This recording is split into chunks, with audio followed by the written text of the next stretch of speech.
Hey everyone, CSIR net का result आ चुका है, ये आप सब जानते हैं। लेकिन रिजल्ट के आने के बाद जब हमने रिजल्ट को एनालाइज किया तो हमें काफ़ी कुछ यहाँ पर देखने के लिए मिला, जो कि मेरे लिए तो बहुत शॉकिंग है। और मैं बहुत इजीली इसको डाइजेस्ट नहीं कर पा रही हूँ कि ऐसा कैसे पॉसिबल है। एंड आई एम श्योर कि आप में से काफ़ी लोग, बेसिकली हुआ क्या कि मुझे कमेंट सेक्शन में एक बच्चे ने मेरे यूट्यूब वीडियो पर बताया रिजल्ट के कि मैम रिजल्ट में कुछ गड़बड़ देखने के लिए मिली है, कुछ ऐसा देखने अनयूजुअल देखने के लिए मिला है जो इन जनरल नहीं मिलता है, या फिर जो बहुत ही जिसका होना बहुत लॉजिकल नहीं है। उसके बाद मैंने रिजल्ट को देखना शुरू किया और मुझे समझ में आया कि हाँ, बिल्कुल सही बात है, ये तो दिख रहा है, which is very much possible. And अगर आप लोगों को याद होगा तो कुछ समय पहले न्यूज़ आई थी जो कि जिसमें हमें पता चला था कि सुभारती यूनिवर्सिटी में एसटीएफ का छापा हुआ था और सीएसआई नेट परीक्षा में नकल के बारे में बात सामने आई थी। लेकिन क्या इसके बारे में कुछ किया गया? कुछ भी नहीं।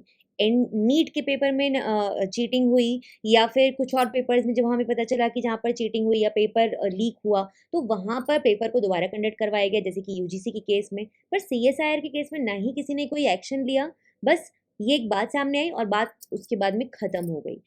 एज़ इट इज़ पेपर करवा दिया गया। पेपर पहले नहीं होने वाला था, यहाँ पे भी ये सिनेरियो हुआ था, पेपर पहले नहीं होने वाला था। लीक के बारे में बात सामने आई थी, पेपर पोस्टपोन हुआ, बट वापस से जब पेपर हुआ तो लीक हुआ और नकल हुई वहाँ पे परीक्षा में। और उसके बाद में भी यहाँ पर कोई भी स्टेप नहीं लिया गया, बिकॉज हमें समझ में आ रहा है अगर स्टेप लिया जाता तो पेपर को शायद वापस से कंडक्ट करवाया जाता। जब एक जगह नकल हुई है तो क्या पता बाकी जगह पे भी हुई हो। इसके बारे में हमें कोई भी अपडेट नहीं मिली। क्यों नहीं मिली हम नहीं जानते। किसी भी बच्चे ने, आई एम श्योर स्टूडेंट्स ने, शायद कुछ बच्चों ने मेल भी किया होगा, कुछ टीचर्स ने भी मेल किया होगा, बट उससे कोई भी फ़र्क नहीं पड़ा, ना ही कोई एक्शन लिया गया। अब अगर हम रिज़ल्ट की तरफ चलते हैं तो आप देखेंगे कि ये सेंटर के कोड दिए हुए हैं BR06, और इस BR06 से अगर आप देखोगे तो 3 रैंक 1 है और 1 रैंक 2 है।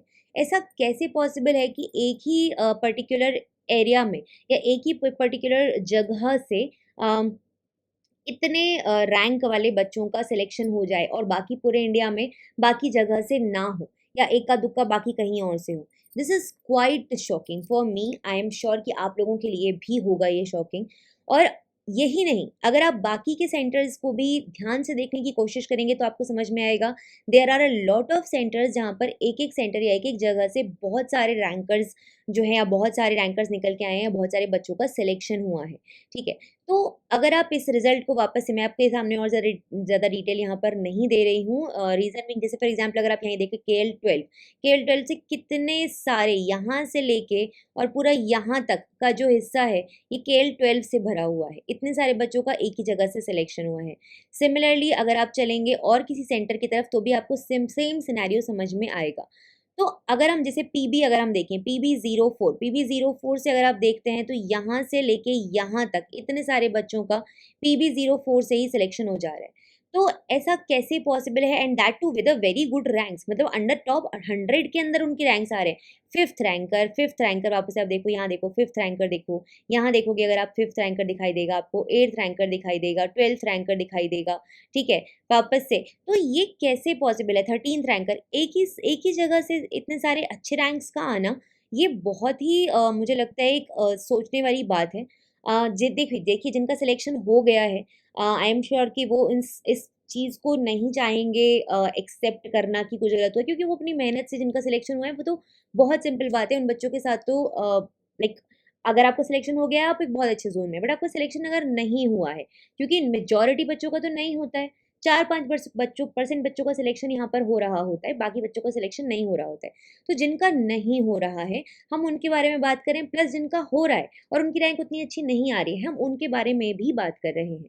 तो अगर आपको लगता है कि यहाँ पर कुछ गड़बड़ी हुई है, let me know in the comment section, ज़रूर से बताओ मुझे कमेंट सेक्शन में कि येस यू आल्सो बिलीव, आपने भी ऐसा कुछ फेस किया या आपके सेंटर पे आपने कुछ अनयूजुअल देखा। एंड विल ट्राई कि स्पेसिफिकली मैं अपनी बात करती हूँ, आई विल ट्राई कि मैं इस मामले को यूजीसी या एनटीए के पास या सीएसआई नेट के पास लेकर जाऊँ, वहाँ तक उठाऊँ, वहाँ तक पहुँचाऊँ। और मैं आप लोगों से भी बोलूँगी, जो भी बच्चे इस चीज़ को फेस कर रहे हैं या फिर जिनको लगता है कि हाँ, कुछ गड़बड़ हुई है, जो मेरी इस बात से एग्री करते हैं, वो ज़रूर से कमेंट सेक्शन में बताइए। मैं ये नहीं बोल रही कि वहाँ पर इंटेलिजेंट बच्चे नहीं हो सकते या वहाँ पर बच्चों ने मेहनत से पास नहीं किया हो सकता, बट मैं चाहूँगी कि ये जो रैंकर्स हैं, वो सामने आएँ और बताएँ कि ये हम हैं, ये रैंक्स जिनकी भी हैं, ये रैंकर्स हम हैं और हमने एग्ज़ाम क्रैक किया है मैम और हमारे साथ ये अच्छा हुआ है। फॉर एग्ज़ाम्पल आप देखोगे 6th रैंकर भी फॉर दैट मैटर यहीं से हैं, ठीक है? तो बहुत अच्छी-अच्छी रैंकर्स यहाँ से होने का जो लॉजिक है वो बहुत क्लियरली मुझे समझ में नहीं आ रहा है। मैं चाहूँगी